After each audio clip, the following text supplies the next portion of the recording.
Ruto ছিল এক বস্তিবাসী, যে প্রায়ই ধনী মানুষের আবর্জনার উঠোনে ঢুকে এখনও ব্যবহারযোগ্য জিনিস চুরি করত।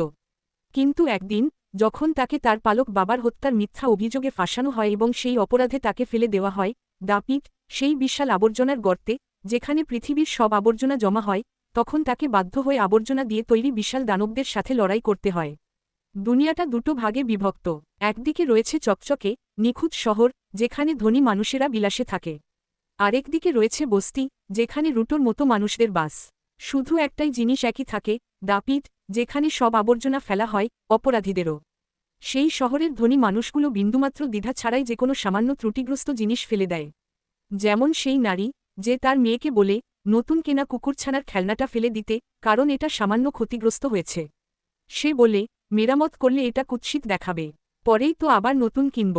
তার মেয়ে তাতে কোনো আপত্তি করে না।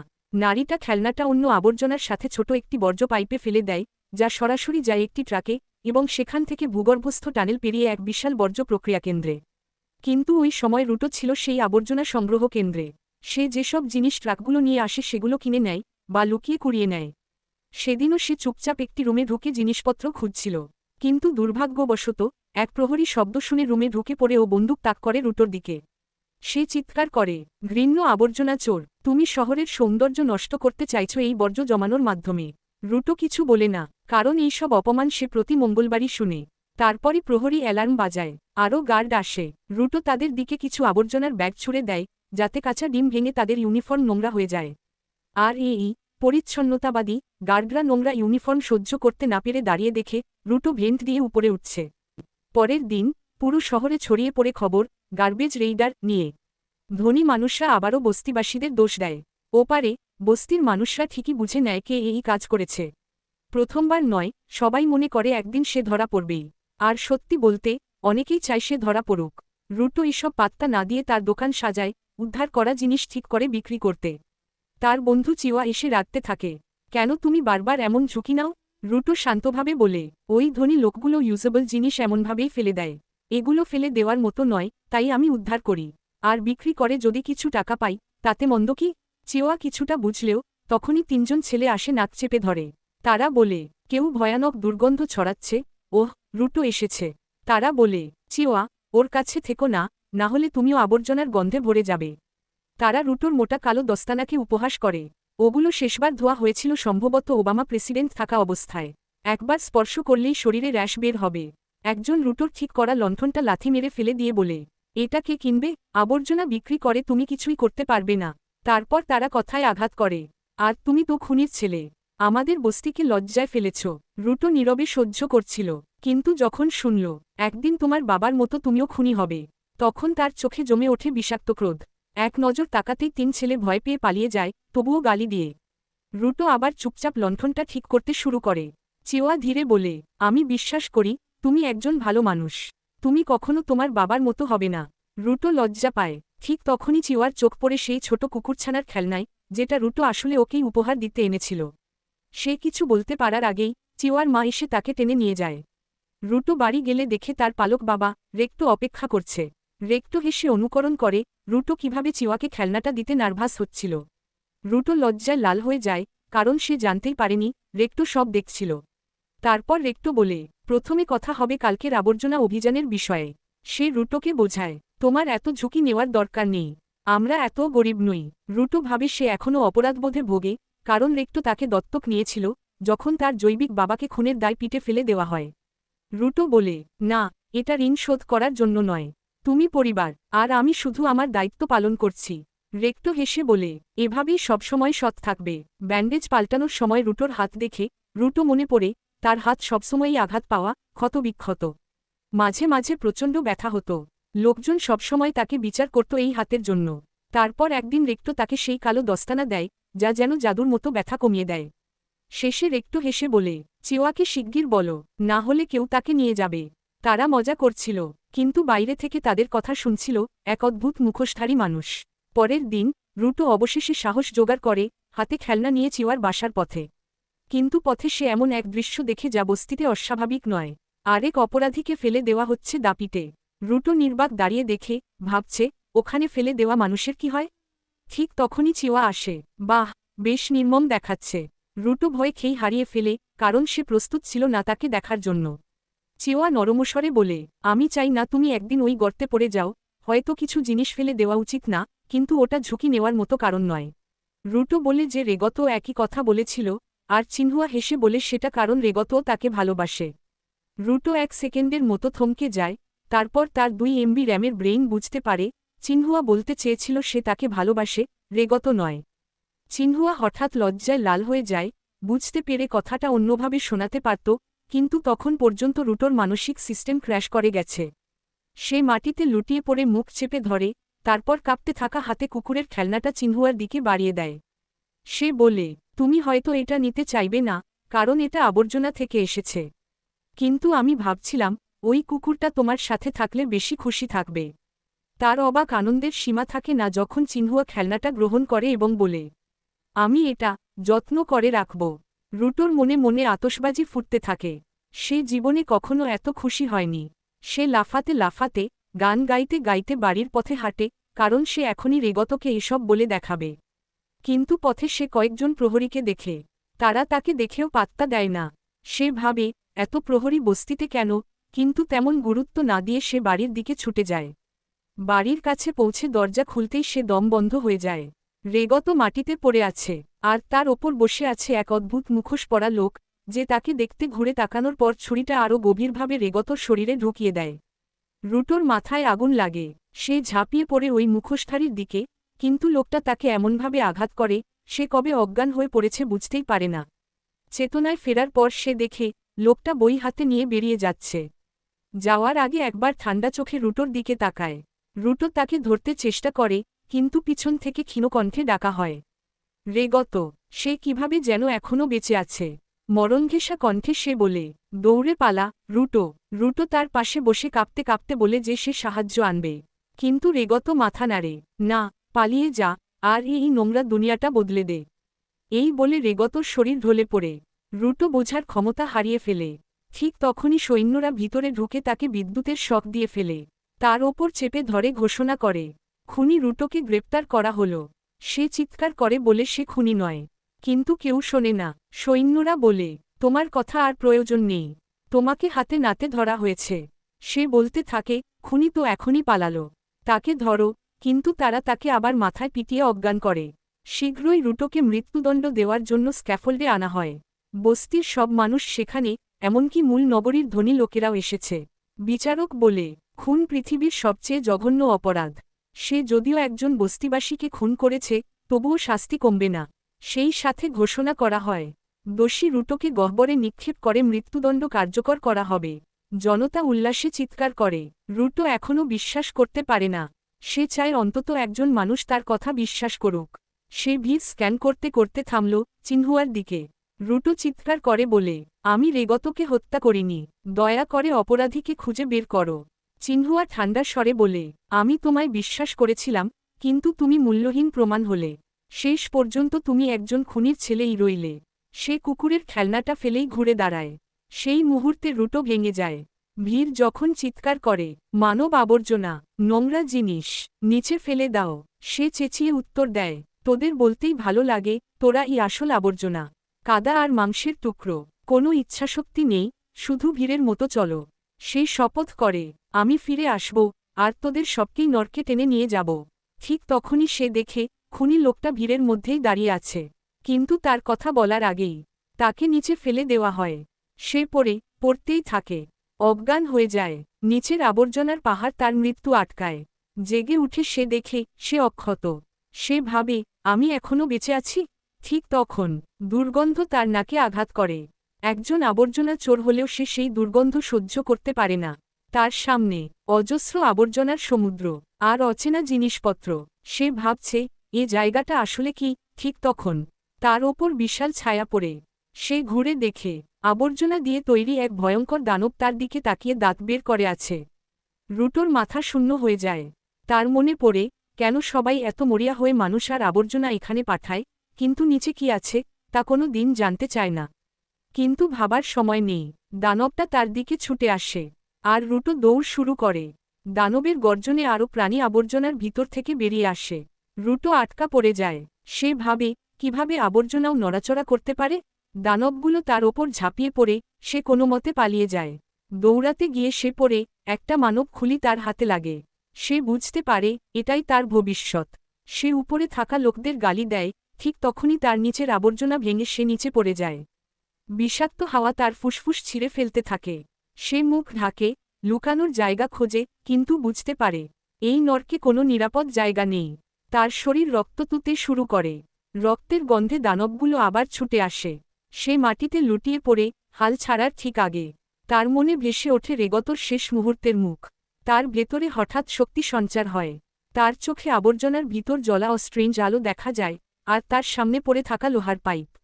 সে হামাগুড়ি দিয়ে পাইপটা ধরে দাঁড়ায়। এবার তার কণ্ঠ গর্জে ওঠে, আমি ফিরে আসব, আর প্রতিশোধ নেব। দানবগুলো ঝাঁপিয়ে পড়তেই রুটো ঘুরে না দেখেই পাইপ দিয়ে একটাকে উড়িয়ে দেয়।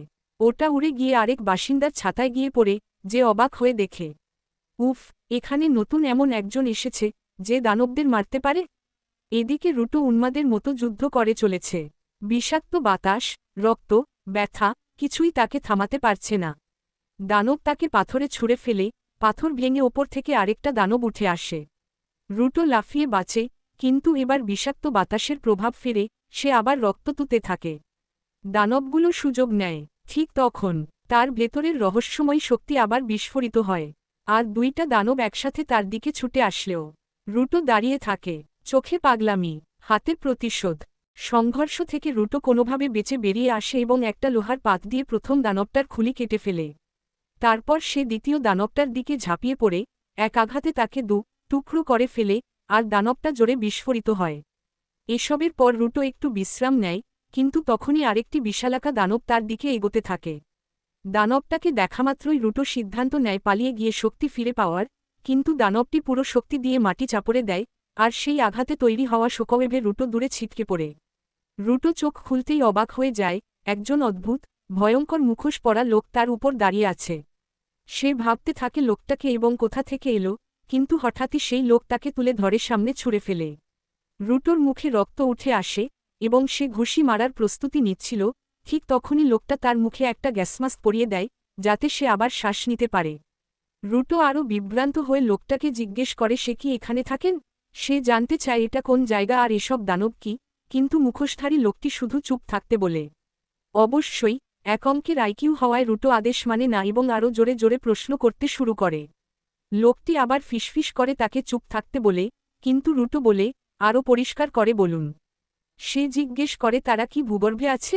এবার লোকটা চটে যায়। নিজের নিয়ম ভুলে গিয়ে সে চিৎকার করে উঠে জানায়, না, তারা ভূগর্ভে নয়, বরং উপরের পৃষ্ঠেই আছে, আর এই জায়গাটাকে নরকে পরিণত করেছে ওপরের লোকেরাই।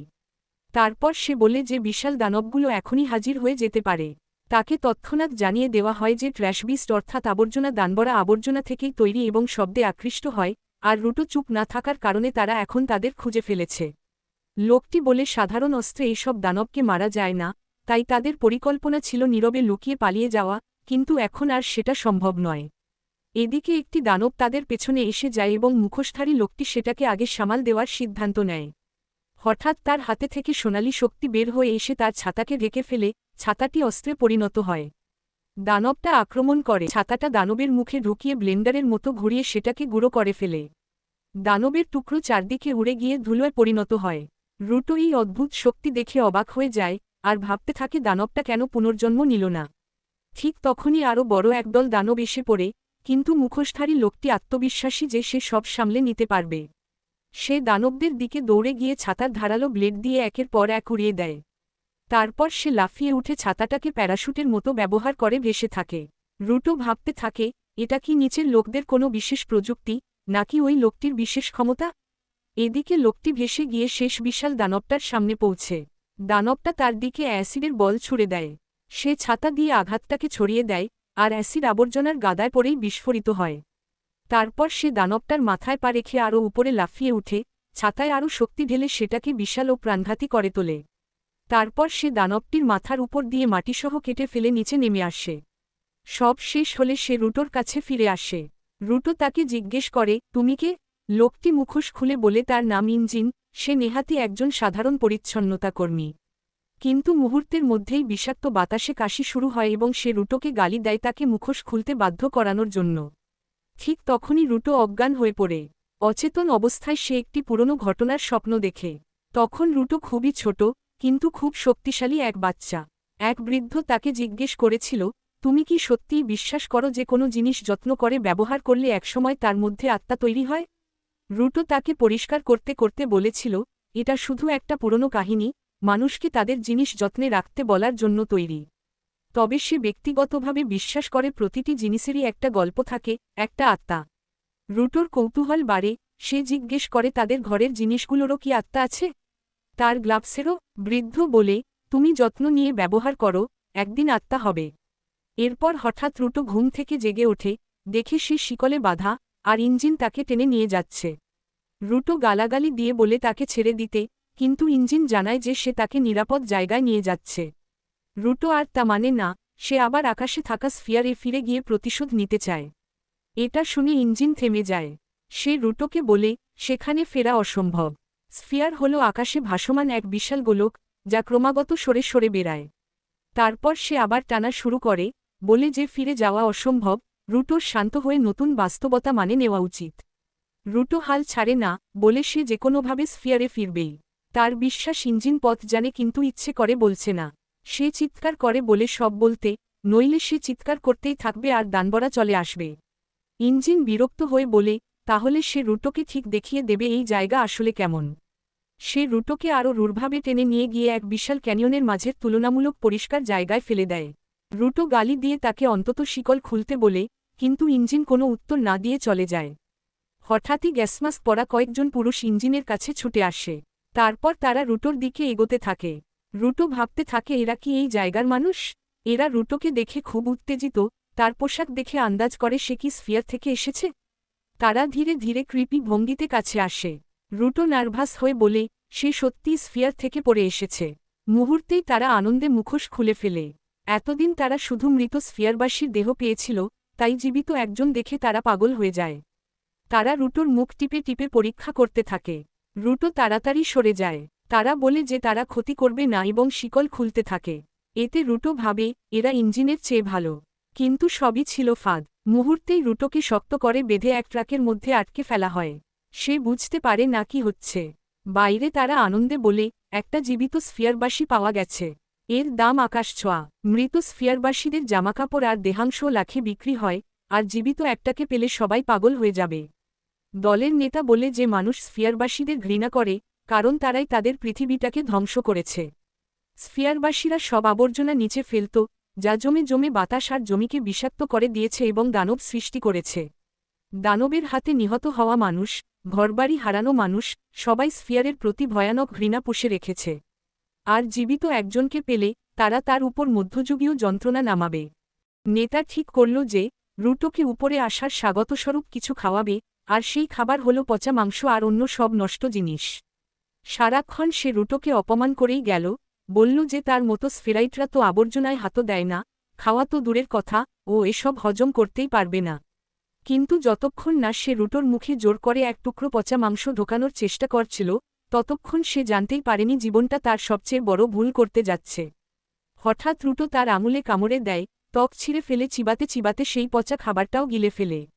তারপর সে নিজেই পচা খাবার খেতে শুরু করে, বলে, এটা আবর্জনা না, এখনও পুরোপুরি খাওয়ার যোগ্য। ওরা সবাই ভয়ে প্যান্ট নোংরা করে ফেলে, এমন জানোয়ার তারা জীবনে দেখেনি। অথচ এ তো শুধুই শুরু। রুটো ভীষণ রেগে আছে, মানুষ কেন জিনিসকে আবর্জনা বলে, কেন ব্যবহারযোগ্য জিনিসও ফেলে দেয়, সে আর এগুলো চুপচাপ সহ্য করবে না। তার শক্তি আবার জেগে ওঠে, আর সে শেকল ছিঁড়ে ফেলতে সফল হয়। বাইরে লাফিয়ে উঠে মাটিতে শক্তি নিক্ষেপ করলে চারপাশের জিনিসপত্র বাতাসে ভেসে ওঠে। দূর থেকে সব দেখছিল ইঞ্জিন, আর সে সত্যিই খুশি, কারণ রুটো আসলে একজন গিভার, অর্থাৎ যে জীবহীন জিনিসে প্রাণ দিতে পারে এবং তাদের শক্তি টেনে বের করতে পারে, ঠিক ইঞ্জিনের মতোই। এদিকে মাটিতে দাঁড়িয়ে রুটো মনে পড়ে রিক্টোর কথা, যে জিনিসকে যত্ন করা হয় সেগুলো বেঁচে ওঠে, আর তাদের মানুষদেরও যত্ন করে। রুটো নিজের মাস্ক ছুঁড়ে ফেলে দেয়, আর তাকে বেঁধে রাখা চেইনটা হাতে নিয়ে তাতে প্রাণ সঞ্চার করে, তা মুহূর্তেই অস্ত্রের রূপ নেয়। লোকেরা তার দিকে ছুটে আসে, কিন্তু রুটো মাটিতে চেইন দিয়ে প্রহার করে, আর তারা সবাই পিছিয়ে যায়। তাদের নেতা চেঁচিয়ে ওঠে, চেইনটা ভাঙো। কোনো গিভার তার জিনিস ছাড়া কিছুই না। তার লোকেরা চেইনটা ছিনিয়েও নেয়। কিন্তু তাদের চরম হতাশা আর ইঞ্জিনের অপার আনন্দের মাঝেই রুটো রাস্তার ধারে পড়ে থাকা একটা টায়ার তুলে তাতেও প্রাণ ঢুকিয়ে অস্ত্র বানিয়ে ফেলে, যা শক্তিশালী গিভাররাও সচরাচর পারে না। সে দ্রুত সব লোককে ধরাশায়ী করে ফেলে, তারপর নেতার দিকে এগোয়। সে পিছন থেকেই গালি দিতে থাকে, ভয়ে প্যান্ট নোংরা করতে করতেই। কিন্তু রুটো যখন তাকে আঘাত করতে যাচ্ছে, ঠিক তখনই ইঞ্জিন হাজির হয়ে তাকে থামিয়ে দেয়। রুটো আচমকাই তন্দ্রা থেকে জেগে ওঠার মতো থেমে যায়, শক্তি নেভে যায়। টায়ারটা, যেটা সে অস্ত্র বানিয়েছিল, ধুলায় পরিণত হয়। আর রুটোর নাক দিয়ে রক্ত বের হয়। সে বুঝতে চেষ্টা করে ঠিক কী করেছে সে। ইঞ্জিন বলে, এত বেপরোয়াভাবে শক্তি ব্যবহার করলে শরীর ক্লান্ত হবেই। সে বলে যে রুটোকে পরীক্ষা করতে হয়েছে বলেই এই নাটক, আর সে তার কাছে ক্ষমাও চায়। তারপর বলে, সে রুটোকে এই জগৎ আর তার শক্তি সম্পর্কে সব শেখাবে, কিন্তু বিনিময়ে তাকে ক্লিনারদের সঙ্গে যোগ দিতে হবে, কারণ দানবদের বিরুদ্ধে এমন লোকের প্রয়োজন। কিন্তু এটা রুটোর মাথায় ঢোকে না। সে জানায় যে সে দানব মারতে চায় না। ইঞ্জিন যেন না শব্দটা চেনেই না। সে রুটোকে সরাসরি ক্লিনিকে টেনে নিয়ে যায়। ডাক্তার, যার চোখ পুল টেবিলের গর্তের চেয়েও বড়, চিৎকার করে ওঠে রুটোর ওপর। সে বলে, তুই ওই নিষিদ্ধ এলাকায় গিয়েছিলি? ওখানকার বাতাসই বিষ। সে তাকে বোকা বলে গাল দেয়, আর বলে যে ক্লিনার হতে চাইলেও রুটোকে ইঞ্জিনের কাছে কৃতজ্ঞ থাকা উচিত, কারণ ও তাকে একদিনে দুটো ভয়ঙ্কর পরিণতি থেকে বাঁচিয়েছে। রুটো মনে মনে ইঞ্জিনকে গালি দেয়। চিকিৎসা শেষ হতেই ডাক্তার, আসলে একজন বৃদ্ধা মহিলা, রুটো তাকে বুড়ো বলাতেই রেগে গিয়ে জনকেই লাথি মেরে বের করে দেয়। বাইরে এসে রুটো ইঞ্জিনকে চিকিৎসার খরচ দেওয়ার জন্য ধন্যবাদ জানায়, আর বলে সে শুধু ফিরে যাওয়ার পথ জানা দরকার, ক্লিনার হবার কোনো ইচ্ছে নেই। কিন্তু ইঞ্জিন বলে, সে আশা করেছিল যে অপহরণ হওয়াটাই রুটোকে শেখাবে স্ফেরাইটদের এখানে কেমন আচরণ করা হয়। সে বলে, কেউ যদি জানে রুটো স্ফিয়ার থেকে এসেছে, তাহলে সে জীবনে জন্মানোর আফসোস করবে। আর কোনো তথ্যই এখানে বিনামূল্যে পাওয়া যায় না। ইঞ্জিন তাকে এক জনমানবহীন ডিস্টোপিয়ান নগরে নিয়ে যায়, যা আবার বাইরের গার্বেজ ওয়ার্ল্ডের তুলনায় অনেক ভালো। সে রুটোকে বার্গারও খাওয়ায়। রুটো একদম গিলেই ফেলে, কারণ একটু আগেই সে সব পচা খাবার বমি করে ফেলেছিল। সে সবসময় ভাবত এই গহ্বরের নিচটা শুধু আবর্জনায় ভর্তি, কিন্তু এখানে শহর আছে, মানুষও থাকে। একটি মেয়ে দোকানে ঢুকতেই রুটো তার দিকে তাকিয়ে থাকে, কিন্তু তখন ইঞ্জিন তাকে উপরিভাগের জগতের পাঠ দিতে শুরু করে। সে বলে, শুধু আবর্জনা নয়, মানুষের আবেগও জমতে জমতে অ্যানিমা নামের শক্তিতে রূপ নেয়। ট্র্যাশ বিস্টরা সেই অ্যানিমারই রূপ। তারা সাধারণত আবর্জনার স্তূপেই থাকে, তবে মাঝে মাঝে শহরে হামলা করতেও আসে। সাধারণ অস্ত্র এসব দানবের কিছু করতে পারে না, কারণ তাদের কোর অ্যানিমা দিয়ে তৈরি, কিন্তু রুটোর গ্লাভস পারে। রুটো বিস্মিত হয়। ইঞ্জিন বলে যে যত্ন নিয়ে বহুদিন রাখা জিনিসে অ্যানিমা জমে গিয়ে সেগুলো ভাইটাল ইনস্ট্রুমেন্ট হয়, আর সেগুলো দানবের কোর ভাঙতে পারে। কিন্তু সবার পক্ষে এসব জিনিসের শক্তি বের করা সম্ভব না। যারা পারে তারা গিভার, আর ক্লিনারদের সংগঠনটা গিভারদের নিয়েই, যারা ট্র্যাশ বিস্ট মারে। রুটো জিজ্ঞেস করে, ইঞ্জিন কি তাহলে প্রতিশ্রুতি দিচ্ছে যে ক্লিনার হলে সে তাকে স্ফিয়ারে ফিরতে সাহায্য করবে? ইঞ্জিন হেসে বলে, সে তো কিছুই জানে না। রুটো রেগে ওঠে, সে প্রতারিত হয়েছে। ইঞ্জিন মনে করিয়ে দেয়, সে কখনো বলেনি যে সে রুটোকে ফেরত পাঠাতে পারে। তবে তার বশ খুব জ্ঞানী, হয়তো সে সাহায্য করতে পারে। এখন রুটোকে ইঞ্জিনের বসের সঙ্গে দেখা করতেই হবে, যা তাকে আরও বিরক্ত করে। তখন ইঞ্জিন গ্লাভসের কথা জিজ্ঞাসা করে। রুটো বলে এগুলো তার বাবা দিয়েছে, এটাই বাবার শেষ স্মৃতি। ইঞ্জিন এখন বুঝতে পারে কেন রুটো এগুলো এত যত্নে রাখে। সে বলে এগুলোর মধ্যে শক্তিশালী আত্মা আছে, তাই যত্নে রাখতেই হবে। রুটো আবেগাপ্লুত হয়, কারণ সবাই সবসময় তার গ্লাভসকে নিয়ে বিদ্রূপ করত। ঠিক তখনই ইঞ্জিনের বন্ধুর বার্তা আসে, সে চলে যেতে চায়। রুটো ধন্যবাদ জানায় তাকে। ইঞ্জিন তাকে একটি টাকার থলি ছুঁড়ে দেয়, সাবধানে খরচ করতে বলে। রুটো বিশ্বাসই করতে পারে না, এত কিছু করার পরেও সে তাকে টাকা দিচ্ছে। কিন্তু ইঞ্জিন বলে, এটা কোনো ব্যাপার না, ও তার কাপড় বিক্রি করেই এই টাকা জোগাড় করেছে। তাই চিকিৎসা আর খাওয়ার বিলও ওই দিয়েছে। রুটো রাগে ফেটে পড়ে। ইঞ্জিন বলে, স্ফিয়ারের পোশাক পরে শহরে ঘোরা যেতেও না। সে বলল, সে তার ট্রেইনারের কাছে যাচ্ছে, রুটোকে অপেক্ষা করতে বলে। রুটো ভীষণ রেগে আছে। ঠিক তখনই সে দেখে, একটা বিড়াল তার টাকা নিয়ে পালাচ্ছে। রুটো তৎক্ষণাৎ দৌড়ায়, কিন্তু ধরতে পারে না। সৌভাগ্যক্রমে সে রাস্তায় চাঁদের ফালি আকৃতির একটি লাঠি দেখতে পায়। সে সেটা তুলে নিয়ে বিড়ালটাকে থামিয়ে ফেলে। বিড়ালটাকে কোনোমতে চেপে ধরতেই লাঠির মালিক সেখানে এসে হাজির হয়, আর রুটোর ওপর ভীষণ রেগে যায় তার মূল্যবান লাঠি চুরি করতে চাওয়ার জন্য। রুটো তাকে জিজ্ঞেস করে, এই বোকার মতো কাঠের টুকরোতে এত মূল্যবান কি আছে? আর লোকটা আরও রেগে ওঠে। সে তাড়াতাড়ি তার লাঠি ফিরিয়ে নেয় এবং রুটোকে ধাক্কা মেরে বলে যে সে তার অপরাধের মাসুল দেবে। তার আগে লোকটা তার লাঠি নিয়ে অদ্ভুত আচরণ শুরু করে, আর রুটো সম্পূর্ণ বিভ্রান্ত হয়ে যায়। ঠিক তখনই সে ইঞ্জিনের ছাতার উপর থাকা ক্লিনারদের প্রতীকটা এই লোকের লাঠিতেও দেখতে পায় এবং বুঝতে পারে যে লোকটিও একজন ক্লিনার। সে তার লাঠির শক্তি সক্রিয় করে এবং সেটিকে অস্ত্রে রূপান্তরিত করে রুটোর ওপর হামলা করে। তবে ইঞ্জিন আগে থেকেই রুটোর ব্যাপারে জানিয়ে রেখেছিল বলে ইচ্ছা করেই আঘাতগুলো লক্ষ্যভ্রষ্ট করে। পরে সে নিজের পরিচয় দেয়, জাঙ্কা, ইঞ্জিনের অনুরোধে রুটোর প্রশিক্ষণের দায়িত্বপ্রাপ্ত ব্যক্তি। সে বলে যে কোনো দিন ভাবেনি তাকে এমন এক বাচ্চাকে শেখাতে হবে যে অন্যের জিনিস চুরি করা উচিত নয়। রুটো তাকে জানায় যে সে শুধু লাঠিটা ধার নিয়েছিল নিজের টাকা ফেরত পাওয়ার জন্য। জাঙ্কা তাকে বলে যে সে একেবারেই বুঝতে পারছে না সে কি করছে। সে আবার বলে যে রুটোর বাবার নিশ্চয়ই ঠিকমতো লালনপালন করেননি। আর এতে রুটো প্রচণ্ড রেগে যায়, কারণ রেক্টোকে অপমান করা সে একদমই সহ্য করতে পারে না। কিন্তু রেক্টোর কথা মনে পড়তেই তার উপদেশ মনে পড়ে, কাউকে বোঝাতে চাইলে ঝগড়ার এক ধাপ পিছিয়ে এসে আগে অন্য জনের অনুভূতিটা বোঝার চেষ্টা করো। সেই কথা ভেবে রুটো উপলব্ধি করে যে জাঙ্কার রাগ করার অধিকার আছে, সে হঠাৎ করেই তার মূল্যবান জিনিসটা নিয়েছিল। সে ভাবে, যদি কেউ ভুলেও তার গ্লাভস নিত, তবে সেও রেগে যেত। ফলে রুটো বুঝতে পারে যে ভুলটা তারই। সে জাঙ্কাকে ক্ষমা চায়, আর জাঙ্কাও তেমনি দ্রুত শান্ত হয়ে যায়। সে বলে সব ঠিক আছে, যেহেতু রুটো লাঠি ফেরত দিয়েছে, আর সেও আরও ঠান্ডা মাথায় প্রতিক্রিয়া জানাতে পারত। রুটো সম্পূর্ণ হতবাক, হঠাৎ করে লোকটা এত বদলে গেল কেন, আর এই প্রথমবার সে শুধু কথা বলে কোনো পরিস্থিতি সামলাতে পেরেছে। সে ভাবে, রেক্টো আরও অনেক বিষয়ে ঠিক ছিল। জাঙ্কা তাকে তুলে দাঁড়াতে সাহায্য করে এবং তার ভাইটাল ইস্যুর ব্যাপারে জিজ্ঞেস করে। রুটো বলে যে সে এখনও জানে না সে কি করতে পারে। সে জানায় যে তার ভাইটাল ইনস্ট্রুমেন্ট সম্ভবত তার গ্লাভস, তবে সে তাদের ক্ষমতা এখনও জানে না।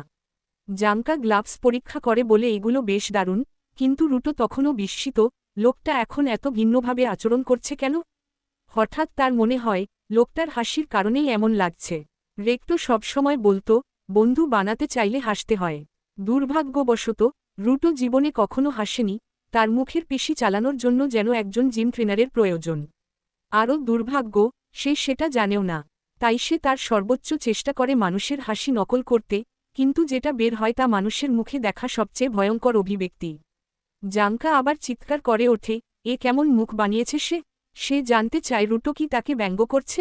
রুটো বলে যে এইটাই তার সবচেয়ে ভালো হাসি। জাঙ্কা বলে যে অন্ধ মানুষও বুঝতে পারবে এটা হাসি নয়। তাই রুটো এবার চোখ মুখ একদম বন্ধ করে হাসি স্বাভাবিক করার চেষ্টা করে। আগের থেকে কম ভৌতিক দেখালেও জাঙ্কার রাগ কমে না। তার ধারণা, ইঞ্জিন তাকে জিনিয়াস বলেছে বলে রুটো অহংকারী হয়ে উঠেছে, আর এখন তাকে নিয়ে মজা করছে। সে বলে, এভাবে চললে রুটো কখনোই তার লক্ষ্য অর্জন করতে পারবে না। এই সীমাটা জাঙ্কার পেরোনো উচিত ছিল না। রুটো তার লক্ষ্য, স্ফিয়ারে ফিরে যাওয়া এবং রেক্টর শেষ ইচ্ছামতো সেটিকে বদলে ফেলা, মনে করে বলে যে সে তার লক্ষ্য সম্পর্কে অত্যন্ত সিরিয়াস। সে জাঙ্কাকে বলে তাকে অপমান করা বন্ধ করতে। জাঙ্কা তাকে কাছে টেনে বলে, তারা একে অপরের সাথে একদম জমবে না। রুটো এতে সম্মত হয়ে পাশের আবর্জনার বিন থেকে একটি ধাতব রড বের করে তার শক্তি জাগিয়ে তোলে। জাঙ্কা অবাক হয়ে যায়, এলোমেলো বস্তু দিয়েও রুটো ভাইটাল ইনস্ট্রুমেন্ট বানাতে পারে। সে এখন বুঝতে পারে কেন ইঞ্জিন তাকে জিনিয়াস বলেছে। তবে জাঙ্কা এখনও আত্মবিশ্বাসী, রুটোর যদি শুধু স্বাভাবিক প্রতিভা থাকে, তবে সে কঠোর পরিশ্রমী একজন মাঝারি মানের যোদ্ধাকেও হারাতে পারবে না। রুটো খেয়ালই করেনি, জাঙ্কার তিরস্কার ছিল তার মনোযোগ সরানোর চেষ্টা। মুহূর্তেই জাঙ্কার লাঠি নেমে আসে রুটোর সামনে, কয়েক ইঞ্চি ব্যবধানে।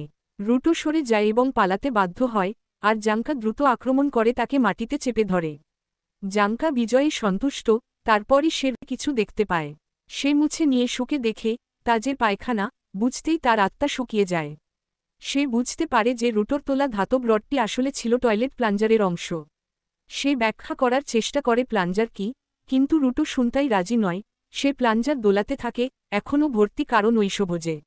জাঙ্কা আতঙ্কে লাফাতে থাকে, চারদিকের উড়ন্ত পায়খানা এড়াতে চেষ্টা করে, শেষে আর সহ্য করতে না পেরে পালাতে শুরু করে। রুটো বোঝে না সে কেন এত ভয় পাচ্ছে, কিন্তু এটা তার কাজ সহজ করে, তাই সে তাড়া করে, পুরো কার্টুন স্টাইলে। অনেকগুলো গলি পেরিয়ে দৌড়ঝাঁপের পর জাঙ্কা প্রধান রাস্তায় বেরোয়, রুটো ঠিক পিছনেই। হঠাৎ একটি বিড়াল জাঙ্কার পা আটকে দেয়, সে পড়ে যায়, আর রুটো সুযোগ পেয়ে লাফিয়ে উঠে পুরো শক্তিতে প্লাঞ্জার চালায়। উড়ন্ত পায়খানার ঝাঁক তাকে অজ্ঞান করে ফেলে। কিছুক্ষণ পর ইঞ্জিন এসে দুজনকে দেখতে পায়। সে রুটোকে জিজ্ঞেস করে নতুন শিক্ষকের সাথে তার দেখা হয়েছে কিনা। রুটো শুধু জাঙ্কার দিকে ইশারা করে, সে আবর্জনার স্তূপের ওপরে অদ্ভুতভাবে খিঁচুনি দিচ্ছে। ইঞ্জিন তাকে পরিষ্কার হতে সাহায্য করে এবং গাড়িতে তোলে, কিন্তু জাঙ্কার এই পরাজয় ভেবে সে থামতেই পারে না, হাসি আর থামে না। রুটো ট্রমাটাইজড, ইঞ্জিনও সমানভাবে ট্রমাটাইজড, রুটোর হাতে যে অস্ত্র ছিল তার সত্য জানতে পেরে। ইঞ্জিন বলে যে জাঙ্কা একটু বকে যাওয়া বাচ্চার মতো, আর সে কখনো ভাবেনি কেউ তার সঙ্গে এমন ব্যবহার করবে। রুটো তখন গাড়ির পেছনের সিটে একজোড়া বুট দেখতে পায়। ইঞ্জিন বলে, প্রথম দেখায় পরিস্থিতি ভালো না হলেও জাঙ্কাই এখন থেকে তার শিক্ষক। সে বলে যে ভাইটাল ইনস্ট্রুমেন্ট সামলানোর ক্ষেত্রে জাঙ্কা সবচেয়ে দক্ষ প্রশিক্ষক। জাঙ্কা ইঞ্জিনের শব্দ শেখার ক্ষমতাকে খুবই সম্মান করে, এটা শুনে সে একটু হেসেও ফেলে। তখনই গাড়ির পেছনে থাকা রিও নামের এক মহিলাকে ইঞ্জিন ডাকে। তিনি ঘুম থেকে উঠে বলেন যে নতুন লোকটাকে দেখে কৌতূহল থেকেই তিনি এসেছেন। রুটো হতবাক, মহিলা বেশ সুন্দর। রিও হঠাৎ তার চুল নিয়ে খেলতে থাকে, কারণ তার চুল বেশ অদ্ভুত ও আকর্ষণীয়। রুটো ভাবে, সে কি ভুল করে স্বর্গে চলে এসেছে। ওদিকে ইঞ্জিন গাড়ি নিয়ে শহর ছাড়িয়ে এগিয়ে চলে।